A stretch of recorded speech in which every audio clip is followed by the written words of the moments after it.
Hace unos 10.000 años finalizó la última era del hielo. Los tiempos pasados no habían sido los mejores. Había hecho mucho frío. Y los pequeños grupos de seres humanos que habían logrado sobrevivir a esta tremenda época habían pasado hambre. Pero poco a poco el hielo empezó a derretirse y ellos comenzaron a deambular de aquí para allá en búsqueda de alimento y cobijo.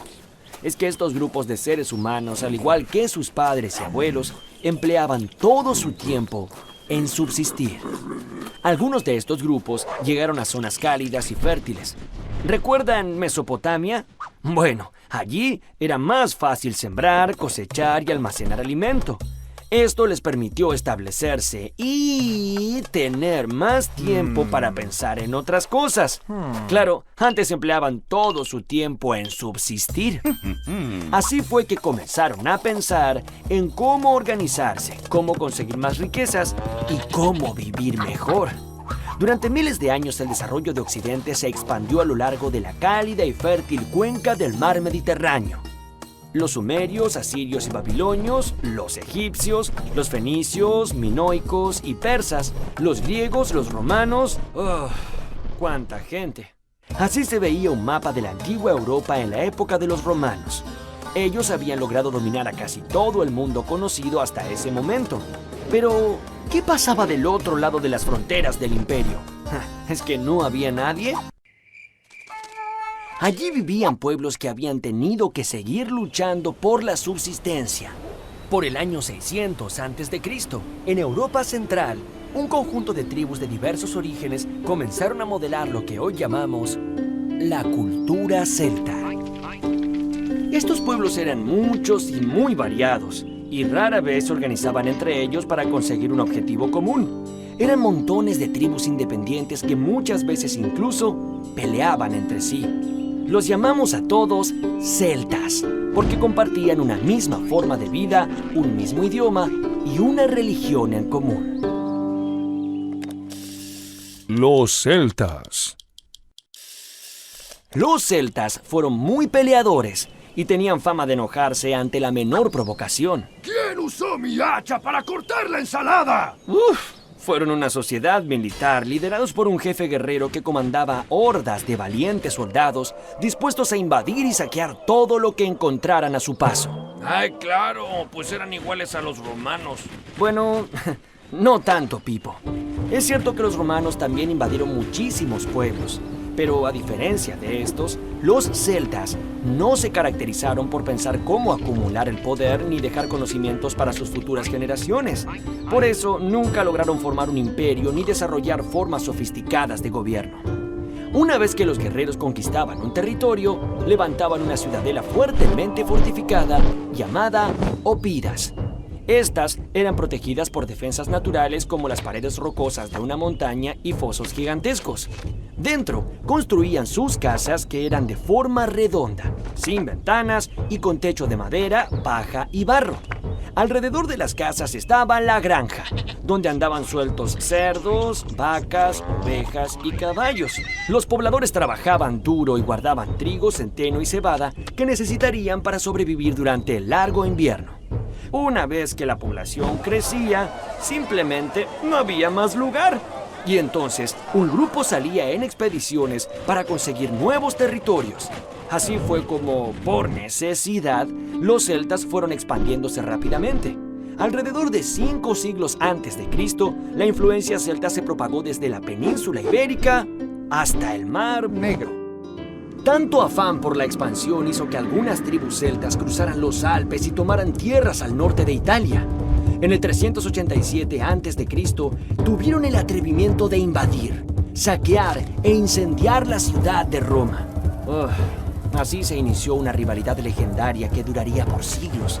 Los romanos llamaron galos a estos fuertes guerreros y jamás les perdonarían la insolencia de haber saqueado su amada ciudad. Los druidas.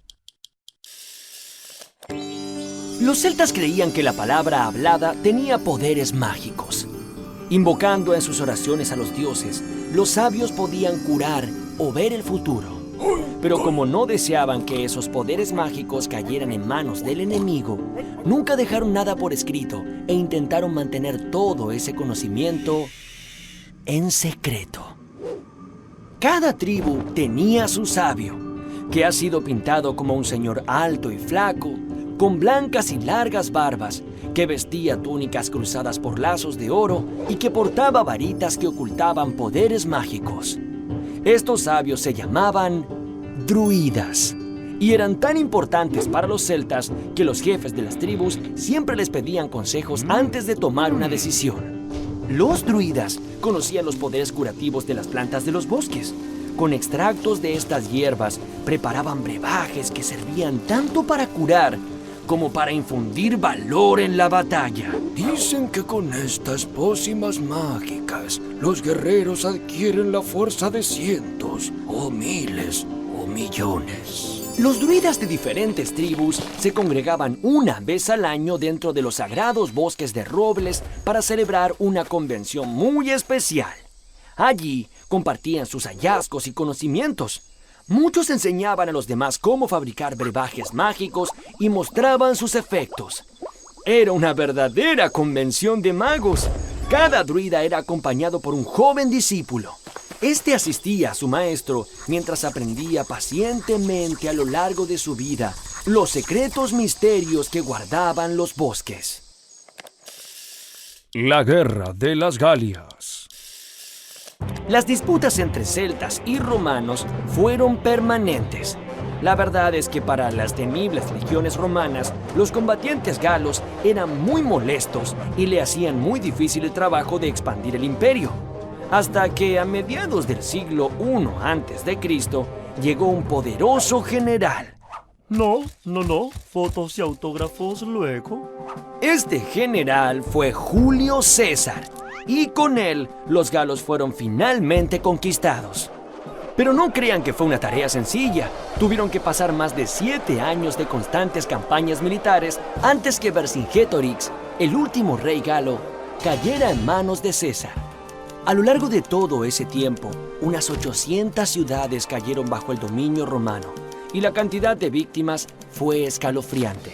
Se calculan alrededor de 3 millones de personas caídas en combate, mientras que aproximadamente otro millón fue capturado y luego vendido en los mercados de esclavos. Los pocos galos restantes buscaron refugio en Iberia y Britania, donde resistieron hasta el año 42 después de Cristo, cuando fueron nuevamente vencidos por los romanos. Sin embargo, en la isla de Irlanda lograron permanecer hasta el siglo VII, cuando realizaron un último intento de expansión cruzando el mar hacia Caledonia, región que rebautizaron con el nombre de Escocia. La irrupción vikinga. Una fría mañana del mes de junio del año 793 después de Cristo, la paz y la tranquilidad del monasterio de Lindisfarne se vio perturbada para siempre.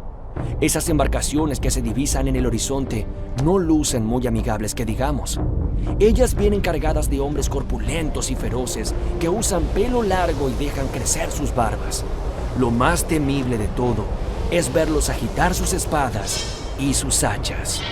Estos señores se llamaron vikingos y pasaron a la historia de esta violenta manera, matando monjes y luego robando todas las gemas preciosas y los adornos de oro que pudieran cargar en sus barcos. Todo lo demás sería destruido.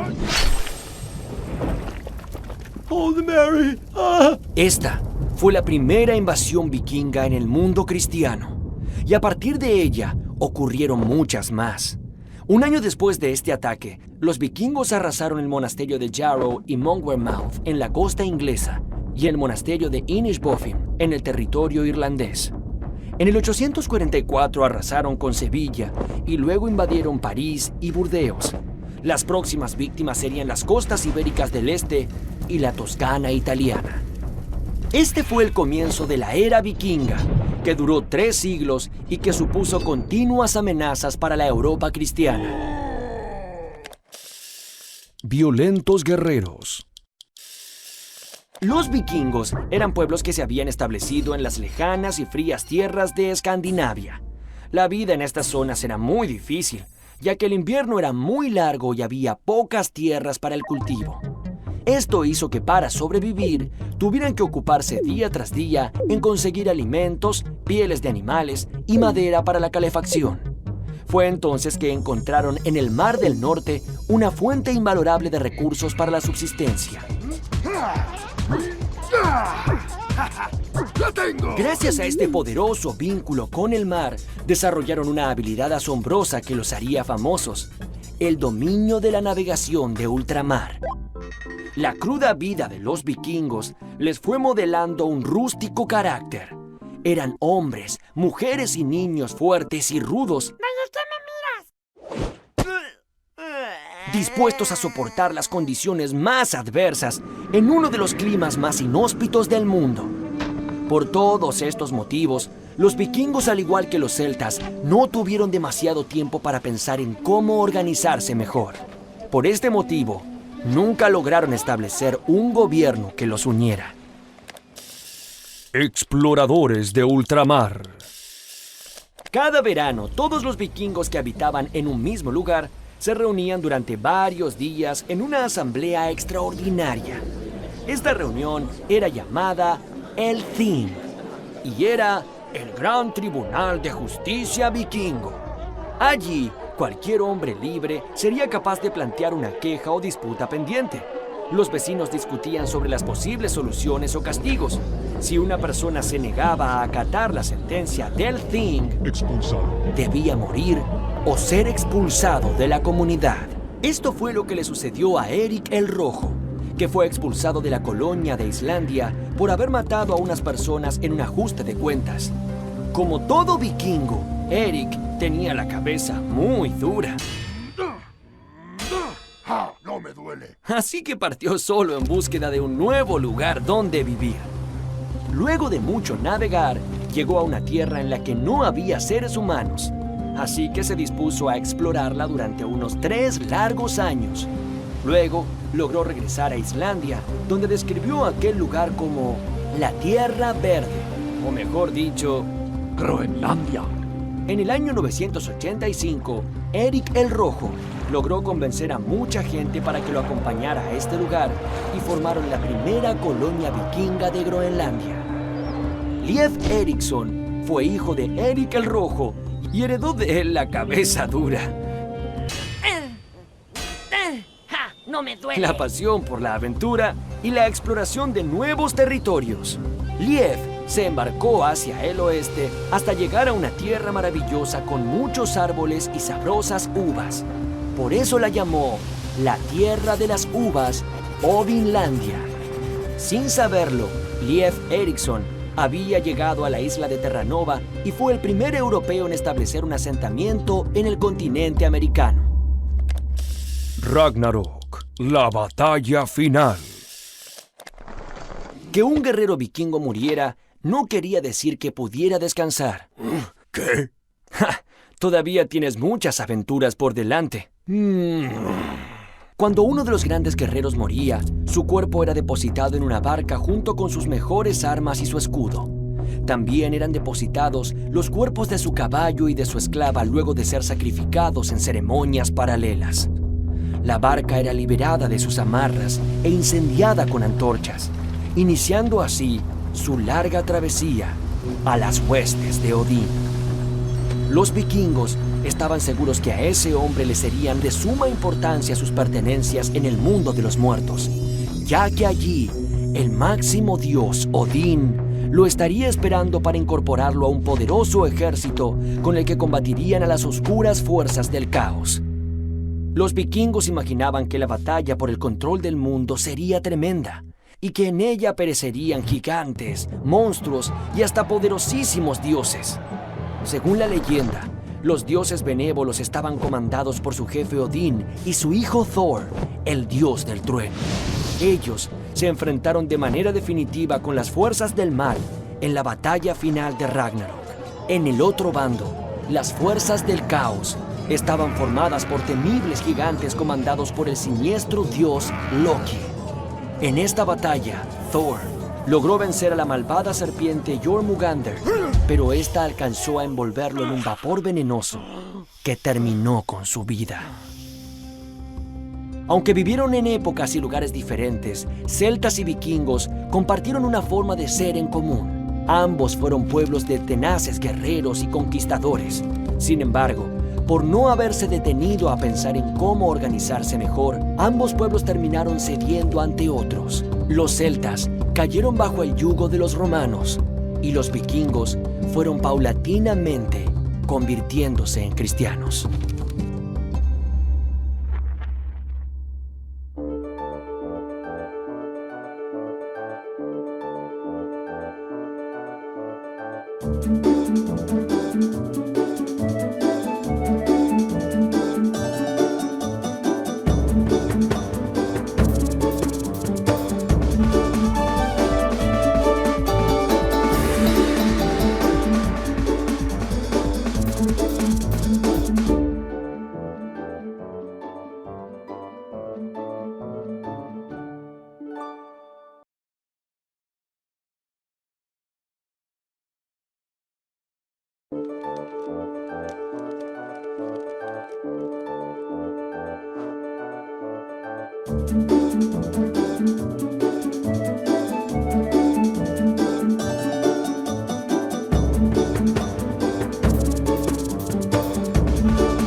¿Te imaginas el desierto?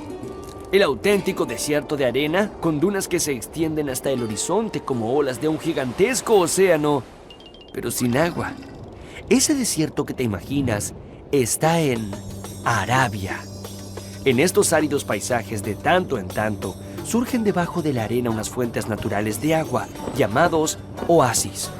Y en torno a ellos se desarrollaron las primeras tribus de la península de Arabia. Salpicadas a lo largo del desierto y muy distantes una de otras, estas tribus de pobres pastores y rústicos comerciantes nunca habían logrado llevarse bien. No, es mi camello. Mi camello tenía que es su 8 camello. jorobas. Su camello tenía 2 jorobas. No, 8. Se peleaban y se robaban mutuamente todo el tiempo, hasta que un día llegó una fuerza invisible y asombrosa que surgió de entre la arena del desierto como el agua fresca de un manantial. Esa fuerza fue la fe, pero no una fe cualquiera, sino una enorme capaz de mover montañas.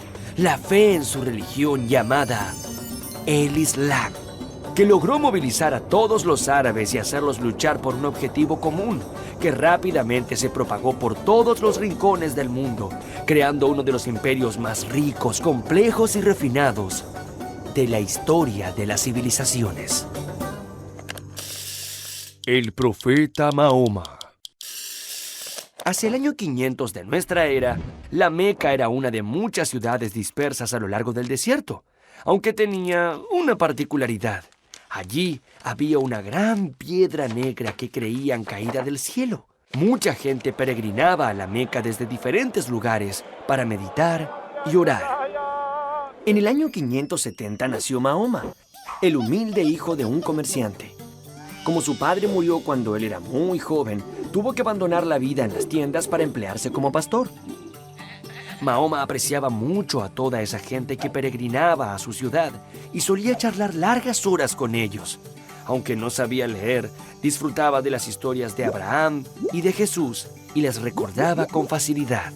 Una noche, cuando Mahoma tenía 40 años, mientras meditaba en una cueva del monte Hiram, tuvo una aparición del arcángel Gabriel. Mahoma quedó consternado. No sabía si lo que había presenciado era cierto o tan solo un sueño. Pasado un tiempo, el arcángel se le volvió a aparecer y le dijo: No hay más Dios que Alá, y Mahoma es su profeta. Luego, el arcángel le transmitió 6.232 versos sagrados y le designó la responsabilidad de difundirlos y hacerlos cumplir a lo largo y a lo ancho de la faz de la tierra para salvar del infierno al género humano. Así fue como Mahoma se convirtió en el profeta de Alá, el único Dios y creador de todas las cosas. Igual que los judíos y que los cristianos, los árabes comenzaron a creer en un único Dios.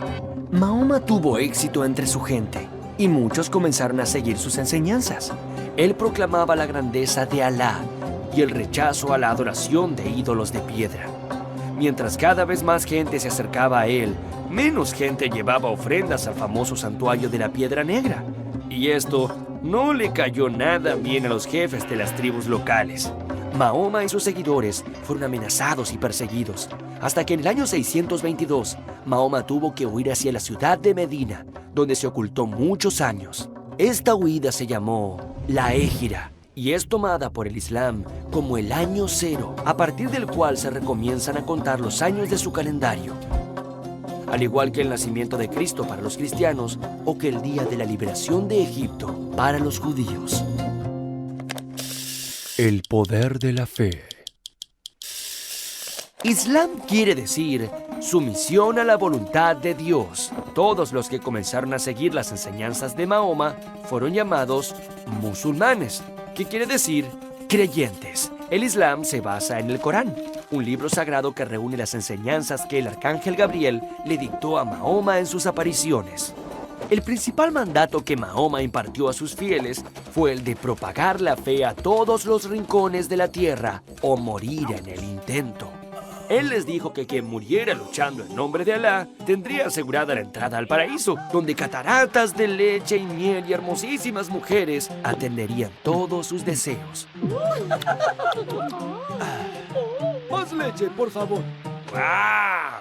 Pues así, ¿quién le teme a la muerte? La fe que profesaba Mahoma se volvió fuerte como el hierro. Luego de 7 años viviendo en Medina, en el 630 de nuestra era, el profeta había reclutado a miles y miles de fieles, formando un poderoso ejército. Mahoma asumió el comando y ordenó atacar a la Meca, vencer a los viejos sacerdotes y asumir el control de la ciudad. La conquista de la Meca fue la primera guerra en nombre de Alá, y esa ciudad se convirtió en el centro sagrado de los seguidores del Islam. Luego de la muerte del profeta Mahoma, en el año 632, la fuerza religiosa del mundo árabe sirvió de motor para la unificación de todas las ciudades y los pueblos de la península de Arabia. Y eso no fue todo. Los musulmanes luego emprendieron la conquista de una enorme extensión de territorios, conformando un imperio que en menos de 100 años se extendió desde la actual España hasta la India. Bazares y mezquitas. El gran imperio islámico estaba gobernado por los califas, que quiere decir vicarios de Dios. Eran los legítimos herederos del poder del profeta Mahoma. Bajo sus órdenes se ubicaban los emires, que eran gobernantes de grandes territorios. Más tarde surgieron unos reinos semi-independientes del poder del califa, que fueron gobernados por los legendarios sultanes de Oriente. La mezquita era el principal centro religioso de una ciudad. Estas eran enormes edificios con torres interminables. No importa en qué parte del mundo estén, todas ellas miran hacia la Meca, para que los fieles recen en esa dirección todos los días de su vida. Una de las primeras mezquitas fue la de la ciudad de Damasco, que aunque se construyó sobre un templo cristiano, sirvió de modelo para todas las demás. Las ciudades estaban organizadas en torno a la mezquita y los bazares. El bazar era un enorme mercado donde se podían comprar desde frutas y especias hasta alfombras. ¿A cuántos kilómetros por hora va esta? Era algo así como una ciudad dentro de una ciudad. Era un lugar para comprar y vender plagado de colores y olores muy especiales. Pero no solo se compraban y vendían cosas. Por estos lugares pasaban las discusiones más acaloradas sobre religión, política y, claro, negocios. Desde aquí partían el resto de las calles que, como un laberinto, se cruzaban y bifurcaban hacia las afueras de la ciudad. Las casas de los musulmanes nos recuerdan a sus enigmáticos orígenes del desierto. Eran sitios casi sin decoración y con muy pocas comodidades. En ellas, los hombres vivían casi separados de las mujeres, pero podían casarse hasta con 4 mujeres. Las esposas, por lo general, vivían juntas en un sector de la casa llamado harem. Cuentan las leyendas que habían sultanes muy poderosos que llegaron a tener haremes con cientos de esposas y concubinas. Mientras mayor el harem, mayor el poder del sultán. Una cultura refinada. Una vez que las luchas cesaron, comenzó un periodo de enorme esplendor. Entre los años 750 y 1250, tomaron el poder unos gobernantes llamados los abasidas, que eran descendientes directos del gran Mahoma. Ellos trasladaron la capital del imperio desde la Meca a Bagdad, en el actual Irak. A lo largo de toda esa época, los musulmanes supieron cómo absorber las virtudes de todos esos vecinos desde España hasta la India. Luego pensaron y reelaboraron esas virtudes, impregnando de delicadeza y majestuosidad a todas las disciplinas en las que incursionaron. Por ejemplo, en la pintura y en la decoración. Pero, ¿y eso qué es? Se llama estilo arabesco y son miles y miles de figuras geométricas enganchadas unas con otras. Se usaban para decorar los suntuosos templos y palacios de la época. Es que los musulmanes nunca dibujaban personas, ya que su religiosidad no les permitía adorar imágenes. Los españoles aprendieron el estilo arabesco y comenzaron a imitarlo en sus propias iglesias y castillos. Entre ellos se estableció un intercambio de conocimientos generales. Y es por esto que tantas palabras de idioma español y del idioma portugués provienen del árabe. Los números. Muchos años antes que en Occidente renaciera la cultura antigua, los árabes ya se habían dedicado a estudiar a los grandes filósofos griegos. Inspirados por estos filósofos, nació su interés por el estudio de la naturaleza y por las matemáticas. A los árabes les debemos estudios pioneros sobre química, física y astronomía. Además, desarrollaron el álgebra. ¿Acaso álgebra no suena árabe? Bueno, sí. Álgebra quiere decir cálculo. A los árabes les debemos también la sencilla y eficaz forma en que expresamos los números. Ellos inventaron una nueva forma de agrupar los números, por unidad, decena, centena y así sucesivamente. Ellos dieron a cada número un valor en sí mismo. Por ejemplo, 1, 2, 3. Pero también le dieron un valor al número dependiendo de su posición. Si el 1 está antes que el 2, entonces 1 vale 10. ¡Una decena! A los que se suman los 2 que ya teníamos antes, o sea, 12. Esta manera de escribir y asignarle valor a los números resultó tan práctica y efectiva que hoy en día todas las sociedades del mundo la emplean. Esta forma de contar se la debemos a los árabes. Ya lo decía yo. Las 1001 noches. Las 1001 noches es una enorme recopilación de cuentos fantásticos que provienen del mundo árabe. Son encantadores relatos de princesas capaces de enamorar a los más intrépidos aventureros, genios capaces de otorgar increíbles deseos, alfombras voladoras, piratas legendarios, fortunas inusitadas y esplendorosas conquistas. Son historias dentro de historias dentro de historias que se encadenan unas con otras como un gran cuento sin fin y recorren los muchísimos países influenciados por los musulmanes de ese entonces: Arabia, Persia, Egipto, India y hasta China. ¿Historias dentro de historias? ¿Cuentos sin fin? Oye, ¿qué estás diciendo? Voy a intentar explicártelo mejor.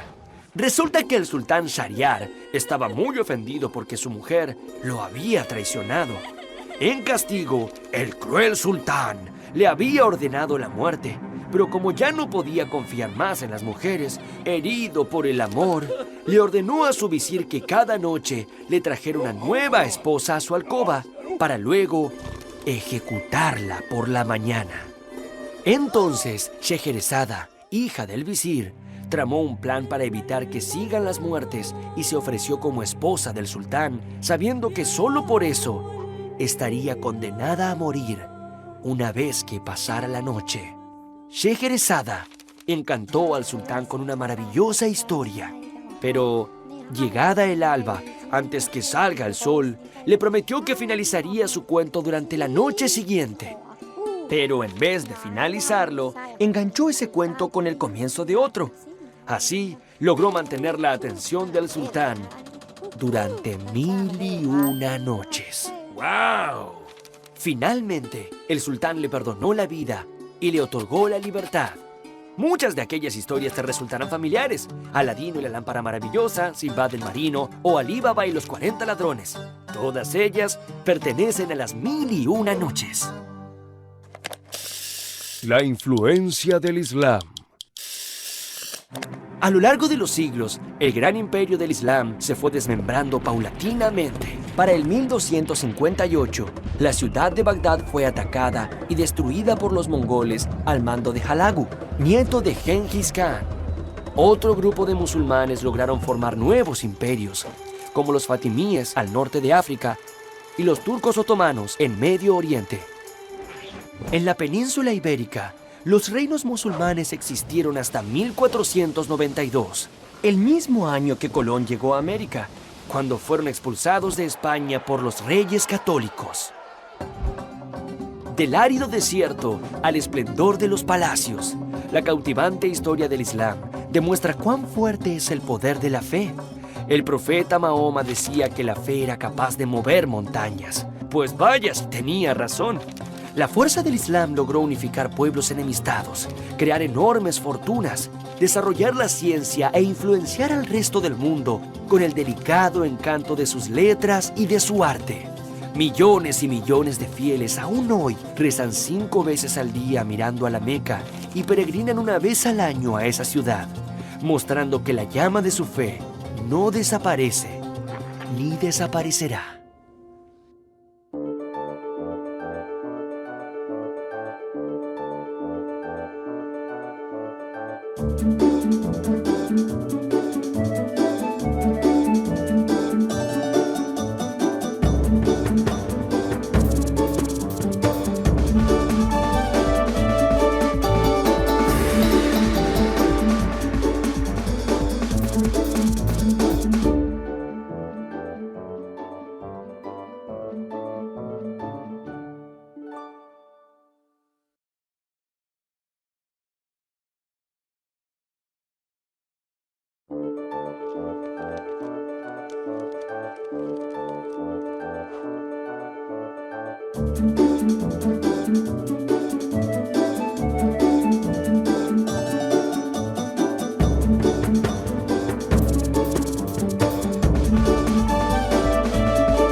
Muchos piensan que la Edad Media fue un periodo oscuro en el que no pasó mucho y que se llama así porque quedó colgando en medio del esplendor de la antigua Roma y el mundo moderno.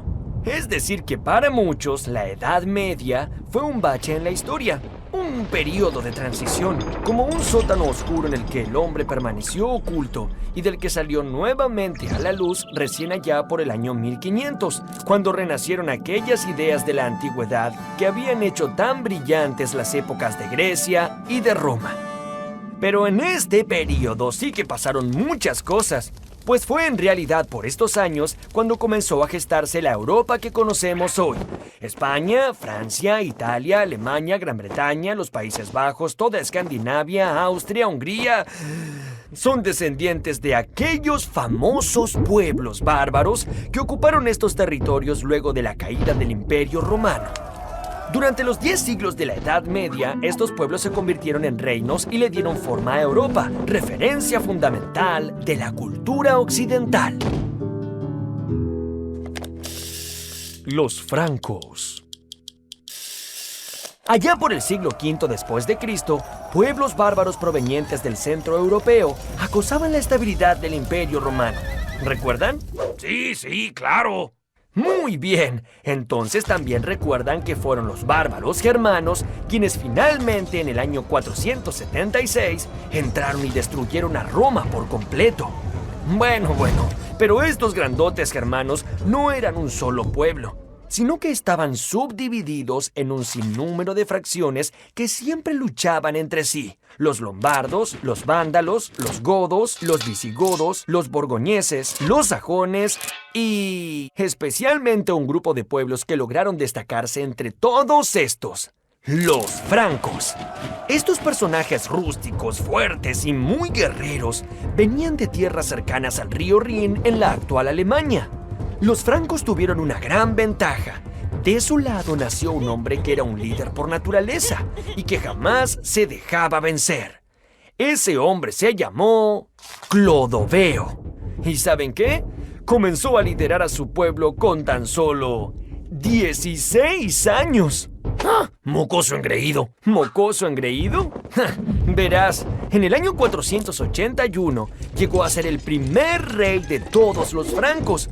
Y bajo su mando, los francos se extendieron desde su patria, luchando contra todos sus vecinos y conquistando la mayor parte de la antigua provincia romana de la Galia, o sea, la actual Francia, que tomó su nombre de estos fuertes guerreros. Clodoveo gobernó desde la incipiente ciudad de París. Luego se casó con una bella princesa del pueblo de los borgoñeses llamada Clotilda. Pero resulta que Clotilda había abrazado la religión cristiana, cosa que no agradaba mucho a los rústicos francos. Parece que Clotilda le habló y le habló y le habló. Ya, mujer. Sí. ¡Oh, Jesús el Redentor! Clodoveo cedió y finalmente se bautizó cristiano. Este fue un hecho fundamental, ya que a partir de Clodoveo, todos los francos se convirtieron al cristianismo. Y así se fue forjando una relación importantísima entre los reyes y la iglesia, que duraría por siglos. Los caballeros feudales. Los francos tenían una costumbre particular que con el tiempo se hizo muy común en toda Europa. Cuando un rey moría, su reino era dividido entre sus hijos o príncipes. Ellos entonces tendrían tierras propias y podrían construir sus propios castillos para custodiarlas.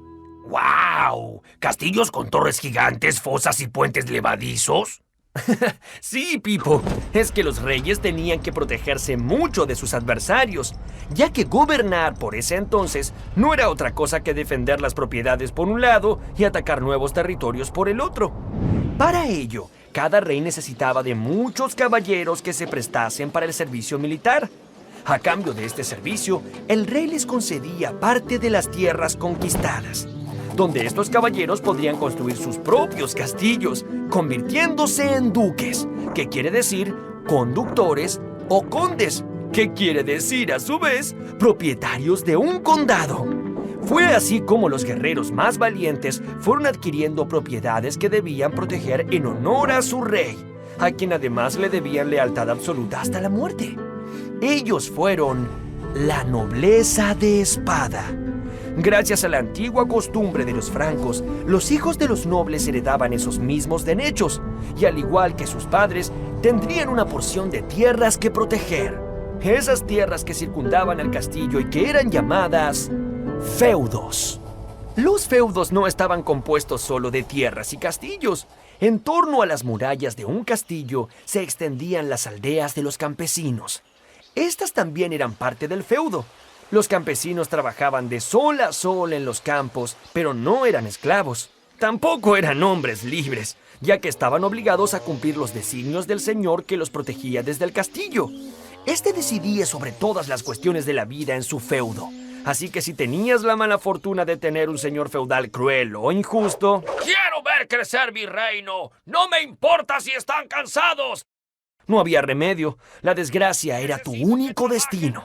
Aún así, casi nadie se atrevía a abandonar la aldea en la que había nacido, porque más allá, en los bosques y pantanos, solo había caminos desamparados, hambre y el temor de ser interceptado por demonios o espíritus malignos. Ningún campesino sabía leer ni escribir, y rara vez sabían qué pasaba más allá de las colinas que delimitaban el horizonte.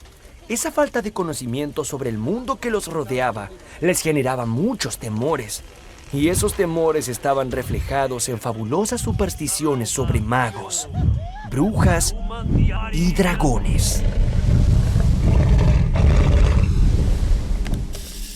El orden feudal. En la Edad Media la vida se caracterizó por una lucha incesante. Los nobles se unían en sólidos ejércitos que se debían lealtad los unos a los otros y a su vez, todos juntos le debían lealtad a su rey. Pero si lo único que hacían era luchar, ¿cómo se mantenían? ¿De dónde salían sus riquezas? Muy buena pregunta, Pipo. Para que los nobles tuvieran caballos, armaduras, espadas, capas y comida, los campesinos de cada feudo debían trabajar sin descanso. Ellos producían todos los alimentos que comían sus señores, y lo que sobraba también era tomado por estos señores para intercambiarlo por todo aquello que necesitaban en sus campañas militares. ¡Wow! Algo así como lo que tengo es mío, lo que sobra es mío, lo que no tengo es mío y lo tuyo también es mío. La sociedad feudal funcionaba como una gran rueda. Sobre ella se apoyaban tres grandes grupos que nunca se mezclaban entre sí. Aquellos que se dedicaban a luchar eran los nobles caballeros. Aquellos que se dedicaban a rezar eran los monjes del clero. Y aquellos que se dedicaban a trabajar la tierra eran los campesinos. Cada grupo dependía del otro. Si los campesinos no eran defendidos por los nobles, no podrían cultivar la tierra. Y si los nobles y la iglesia no tenían que comer, ¿cómo iban a pelear y a rezar? Estos tres órdenes eran muy rígidos y nadie podía moverse de uno hacia el otro. La organización feudal duró en Europa unos 1000 años. Los carolingios. Pipino era un duque de origen franco que tenía sus tierras en Soissons, a unos 100 kilómetros de París. Le decían el Breve, ya que digamos que no contaba con una gran estatura. Este tal Pipino, el Breve, no estaba tan contento con sus escasas tierras. A pesar de su limitada altura, Pipino se sentía suficientemente grande como para convertirse él mismo en rey de los francos. Fue así que inició su plan. Pipino notó que el Papa de Roma, que era el jefe de la iglesia, tenía muchísima influencia sobre todos los cristianos del reino. Entonces mandó ejércitos a Italia para defenderlo de invasores y agresores, permitiéndole crear los estados pontificios, que eran algo así como el reino de la iglesia. En agradecimiento, el Papa Zacarías le dio todo su apoyo, y en el año 754 fue coronado el nuevo rey de todos los francos. Pipino el Breve fue el padre de Carlo Magno. A diferencia de su padre, él era un hombre alto y robusto. Carlo Magno supo aprovechar la astuta alianza que su padre había entramado con el sumo pontífice de la iglesia cristiana. Entonces envió nuevos ejércitos a Roma y estos hicieron aún más extensos y poderosos los territorios gobernados por el Papa. En retribución, el Papa nombró a Carlo Magno Romanorum Ecclesia Protector. Si no lo entendieron, fue algo así como protector de la iglesia de Roma. Con ese título, el gran rey de los francos se lanzó hacia el norte y hacia el sur, hacia el este y hacia el oeste, con el fin de conquistar, subyugar y cristianizar a todos los habitantes del continente europeo. Después de incansables campañas contra los lombardos, los sajones, contra los ávaros, contra los eslavos, contra los godos y contra los visigodos, Carlo Magno había logrado formar un gran imperio. Pero no fue tan solo un gran conquistador. Carlo Magno quiso unificar a todos los señores y aldeas de su imperio en una sola religión y bajo una misma cultura, basando su poder en el conocimiento. Las primeras universidades. Casi 800 años más tarde del nacimiento de Cristo, Carlomagno se había convertido en una figura emblemática de toda Europa continental, y su imperio fue llamado el Imperio Carolingio. A pesar de ser un rey tan poderoso, Carlomagno no había ido a la escuela ni había tenido profesores durante su infancia.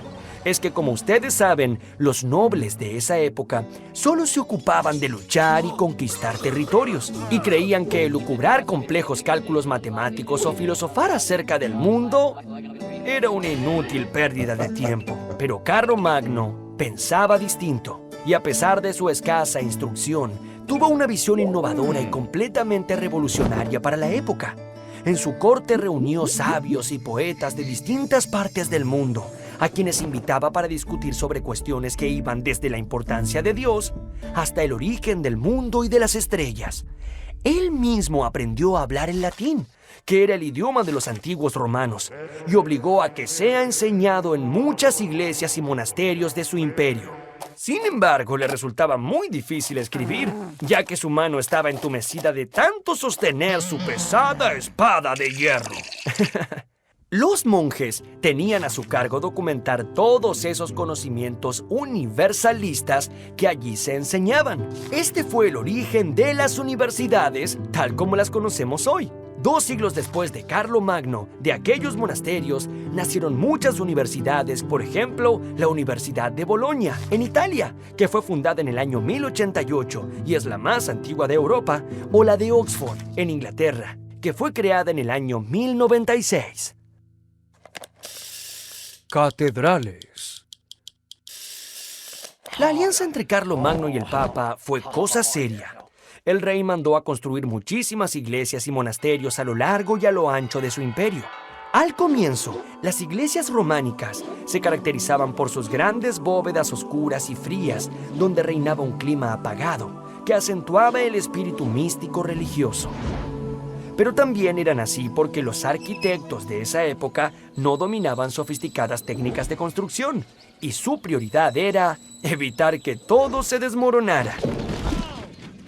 Varios siglos más tarde, allá por el año 1100 después de Cristo, un nuevo estilo comenzó a adueñarse de las catedrales de Europa. Es que los arquitectos comenzaron a diseñar iglesias con ventanas mucho más grandes, adornadas con vidrios de colores que representaban escenas de la vida de Cristo y que lograban un ambiente de gran luminosidad.